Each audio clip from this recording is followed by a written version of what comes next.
Saudações, meus amigos! Tudo bem com vocês? Espero que estejam todos bem. Hoje quero apresentar para vocês alguns casos que entidade ou seres acabaram prevendo alguns desastres. O folclore é repleto de presságios de desastres iminentes. Por exemplo, no Ocidente, acredita-se que um gato preto cruzando o caminho de alguém é um sinal de má sorte e infortúnio. Na China, o número 4 é considerado extremamente azarado, pois soa semelhante à palavra que significa a morte. No México, avistar uma mariposa ou um borboleta da morte em casa é considerado um aviso de que alguém doente está prestes a falecer. Com isso em mente, aqui estão 5 exemplos de entidades paranormais que supostamente prenunciaram a chegada do desastre. Mas antes de conhecermos mais esse caso, gostaria de pedir a todos que se inscrevam em nosso canal, para receber mais casos como esse, e que não esqueça de deixar o seu like, que é muito importante, e comentem se já conheciam esse caso, ou algum outro caso parecido. Seu comentário é muito importante para a gente, nos ajude a desenvolver cada vez mais nosso canal. Então vamos conhecer mais sobre esse caso, indo agora direto aos fatos. Então, meus caros amigos, vamos conhecer essas entidades, começando pelo caso número 5, Austin Dan Flood e o Homem de Preto, de 1911. Em 30 de setembro de 1911, a barragem de Austin, no condado de Potter, Pensilvânia, rompeu. A tragédia causou destruição em massa no Vale Abaixo e custou a vida de pelo menos 78 pessoas. No entanto, tem havido sugestões de que um número tão elevado de mortes poderia ter sido evitado.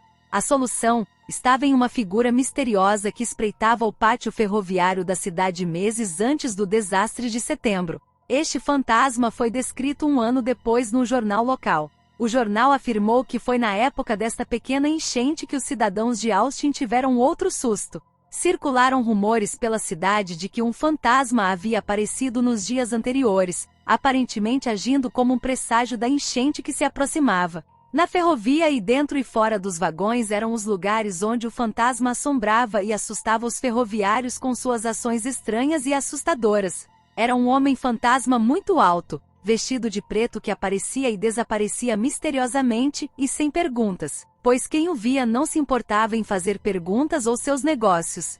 Os ferroviários naturalmente se sentiram desconfortáveis ou assustados com um fantasma andando em seus vagões, e nenhum deles tentou adiar quando o viram rastejando e atropelando os vagões. Depois da enchente de janeiro, o gigante vestido de preto desapareceu, fazendo com que muitos suspeitassem que ele estava de alguma forma ligado ao dilúvio. Quem foi o homem muito alto e vestido de preto que visitou a Pensilvânia em 1910?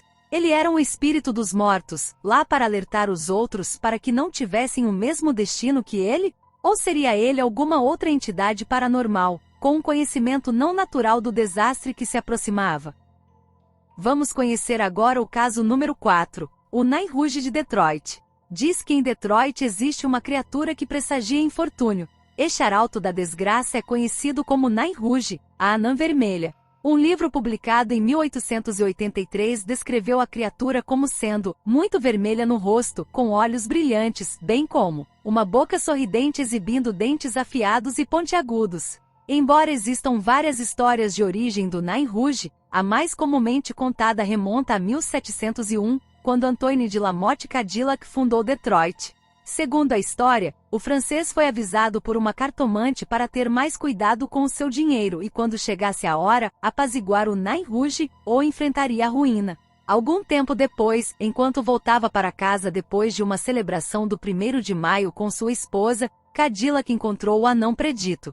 Arrogante e cheio de raiva, ele bateu com a bengala no Nain Rouge e gritou: "Sai da minha frente, seu diabinho vermelho!" A resposta do Nain foi rir e amaldiçoar o temperamental francês e a cidade que ele havia fundado. Depois disso, a reputação do Cadillac entrou em colapso e a cidade de Detroit ficou para sempre sob a sombra da anã vermelha. Segundo a lenda, a criatura de dentes afiados foi avistada pouco antes da Batalha de Bloody Run, em 1763, onde muitos soldados foram mortos em um ataque surpresa frustrado contra o chefe Pontiac. Disse também que os Nain se manifestaram antes do grande incêndio de 1805, um incêndio que destruiu todas as 200 estruturas da cidade, exceto um armazém de pedra.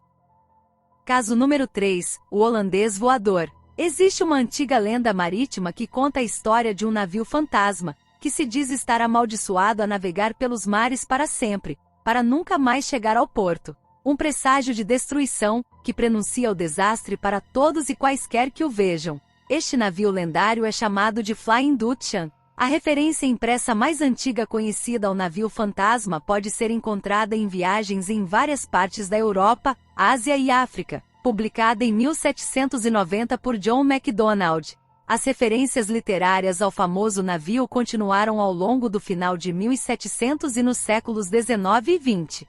Dizia-se que uma luz brilhante de outro mundo acompanhava a nave. Mas, acima de tudo, dizia-se que o aparecimento do navio previa desastres. O pior presságio de todos para o marinheiro, disse que quem vê o Flying Dutchman está condenado a um destino terrível.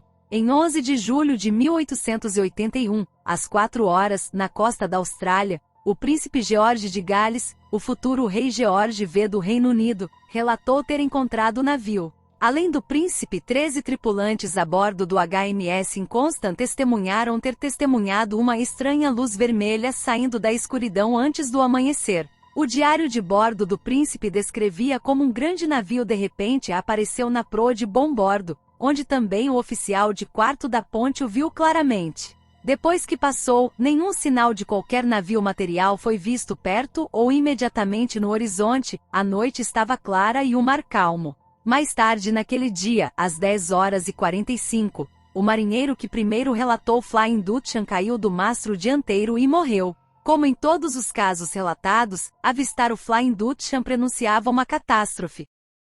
Esse é um caso bem conhecido em vários canais, já contaram sua história. Esse caso é o número 2, Homem-Mariposa. A América tem uma longa história de avistamentos de criaturas humanoides aladas. No entanto, em 15 de novembro de 1966, o que tinha sido um fenômeno curioso tomou um rumo sinistro. Naquela noite, 2 jovens casais de Point Pleasant, na Virgínia Ocidental, circulavam pela chamada área TNT, assim chamada devido ao local ter servido para a fabricação de armas na Segunda Guerra Mundial. Eles haviam estacionado perto de uma antiga usina geradora quando alegaram ter testemunhado um enorme homem voador de aproximadamente 2 metros de altura, com grandes asas de 3 metros nas costas e 2 enormes olhos vermelhos que tinham uma qualidade reflexiva. Para eles, os 4 afirmaram que foram perseguidos pelo que inicialmente pensaram ser um animal, que conseguiu acompanhá-los mesmo quando o carro acelerava a 160 km por hora. Mais tarde, quando relataram o fato à polícia, um policial os acompanhou para investigar o local. O policial não encontrou nenhuma criatura ou homem alado, mas seu rádio policial recebeu uma estranha transmissão no local, que em seu depoimento foi descrita como soando como uma gravação de fita sendo reproduzida em altíssima velocidade.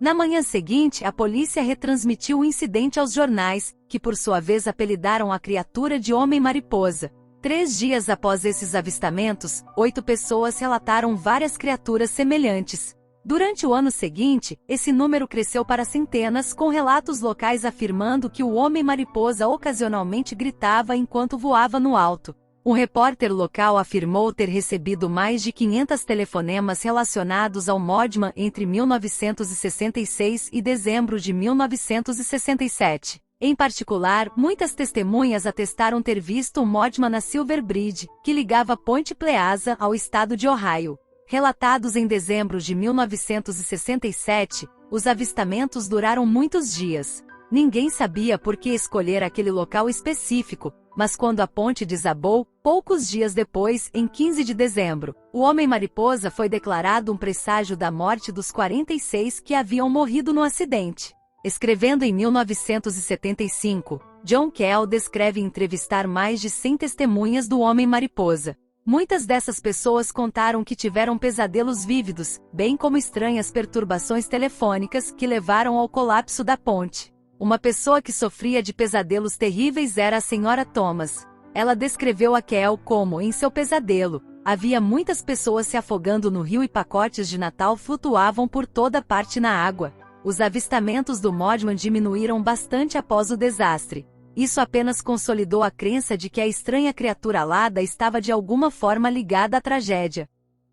E por último, meus caros amigos, temos o caso número 1, a explosão da mina de carvão Morfa, 1890. A Morfa Colliery em Port Talbot, no sul de Gales, funcionou de meados de 1800 até 1913, acabando por fechar após um longo histórico de acidentes. Em 1863, 30 trabalhadores morreram numa explosão. Em 1870, outros 38 perderam a vida. 10 No entanto, foi o desastre de segunda-feira, 10 de março de 1890, que assombrou as mentes da comunidade local durante muitos anos. Corria o boato de que a mina era mal assombrada. Uma história contada por quem trabalhava na mina foi a de um homem que pulou em uma viagem de bonde subterrâneo e, depois de percorrer uma certa distância, pulou e desapareceu na escuridão da mina. O homem foi reconhecido como alguém que morreu há muito tempo. Dizia-se que ele era um fantasma. Philip Williams, um sobrevivente do acidente, descreveu ao jornal local, alguns dias após a explosão, como encontrou outro fantasma vestido com oleado na mina. Extraordinariamente, ele o acompanhou enquanto ele subia na jaula. Outras histórias incluíam relatos de um cachorro fantasma vermelho, que apareceu na mina dias antes da explosão e foi considerado um presságio do mal. Ruídos estranhos também eram comuns na mina, deixando alguns trabalhadores tão abalados que se recusaram a trabalhar, temendo que uma catástrofe fosse iminente. As investigações sobre o acidente lutaram para decidir sobre uma explicação sobre o que causou a explosão. Por fim, concluiu-se que muito provavelmente foi o disparo de um tiro, realizado de acordo com a regulamentação em vigor, o responsável pela explosão. Histórias contadas pelos sobreviventes e por aqueles que deixaram a mina argumentavam que qualquer que fosse a causa, a explosão havia sido pressagiada, com avisos enviados por forças paranormais invisíveis.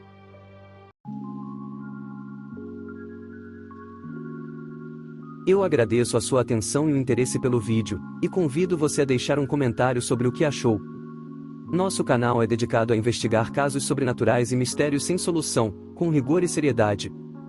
Seu feedback é muito importante para nós, pois nos ajuda a melhorar nosso conteúdo e a alcançar mais pessoas.